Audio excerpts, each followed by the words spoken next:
মৰগীয়া বানচ যে দিছে তাৰ কাৰণে অসম চৰকাৰক ধন্যবাদ জনাইছো আমাৰ কৰ্মচাৰীসকলক কিন্তু মৰগীয়া বানচ দিব লাগে জানুৱাৰী মাহৰ পৰা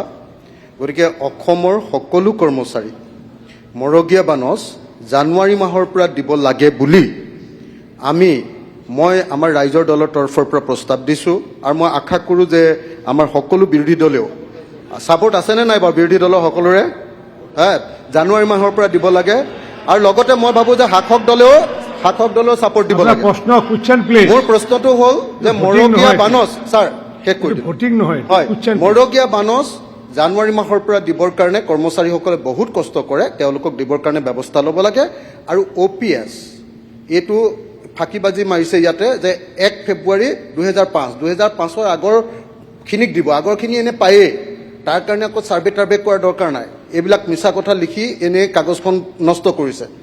তো এতিয়া ক্লিয়াৰলি ক'ব লাগে যে অসমত আমাৰ কৰ্মচাৰীসকলৰ কাৰণে OPS পুনৰ আৰম্ভ কৰিব নে নকৰে আমাক NPS নালাগে OPS লাগে কৰিব নে নকৰে অনাৰেবল মিনিষ্টাৰ মাননীয় অধ্যক্ষ মহোদয় বিধানসভাৰ মজিয়াত যেতিয়া আমি তথ্য দিওঁ এই তথ্যবিলাক এই ধৰণে উপলুঙা কৰাটো উচিত নহয় মই অধ্যক্ষ ডাঙৰীয়াৰ জৰিয়তে অনুৰোধ কৰিম যে আমি তথ্য কেতিয়াও ভুল তথ্য নিদিওঁ আৰু ভুল তথ্য যদি দিওঁ তাৰ কাৰণে নিশ্চয়কৈ ব্যৱস্থা আছে আপুনি সেই ব্যৱস্থালৈ যাব কিন্তু বিধানসভাৰ মজিয়াখনক এনেকেদৰে উপলুঙা টাইপ কথা নকব আৰু মই ভাবো যে ভগৱানে তেওঁ সুমতি দিয়ক এইবিলাকৰ যাতে সুমতি আহে কাৰণ এতিয়া যি পৰিৱেশ দেখিছো ভগৱানে সুমতি দিয়াৰ বাহিৰে আৰু মই একো দেখা নাই মই ভগৱানৰ ওচৰত প্ৰাৰ্থনা জনাইছো যে ভগৱানে তেওঁ সুমতি দিয়ক যাতে আৰু তেওঁ যেনেকে চৰকাৰক দিব কয় তেওঁৰ যিকেইটা ব্যৱসায়িক প্ৰতিষ্ঠান আছে অৰ্কিড পাৰ্কৰ পৰা আদি এতিয়া দিব নে নিদিয়ে যাতে আমাৰ ৰাইজে এনেকুৱা মন্ত্ৰী শিক্ষা দিব লাগে নে নাই এনেকুৱা মন্ত্ৰীয়ে লাজ পাব লাগে নে নাই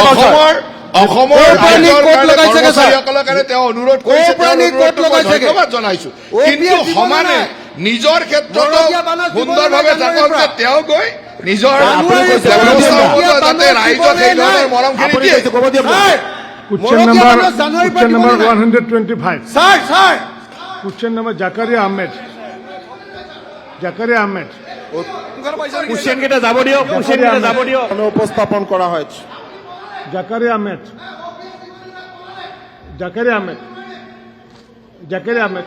মাননীয় অধ্যক্ষ মহোদয় এই ধৰণৰ সদনক একেবাৰে এখন গোহালি সদৃশ পৰিৱেশ কৰা যি পৰিৱেশ কৰে এই পৰিৱেশৰ কাৰণে তেখেতক কঠোৰ ব্যৱস্থা ল'ব লাগে গগৈ যি দিব লাগে আমি দিম আপোনাৰ কাৰণে নহয় আমি চৰকাৰৰ কৰ্মচাৰীৰ কাৰণে দিম গগৈ প্লিজ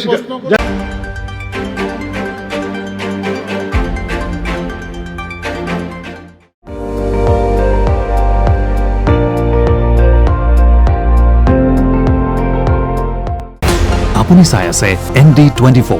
সৰ্বশ্ৰেষ্ঠ নহয় সৰ্বোত্তমৰ দৌৰত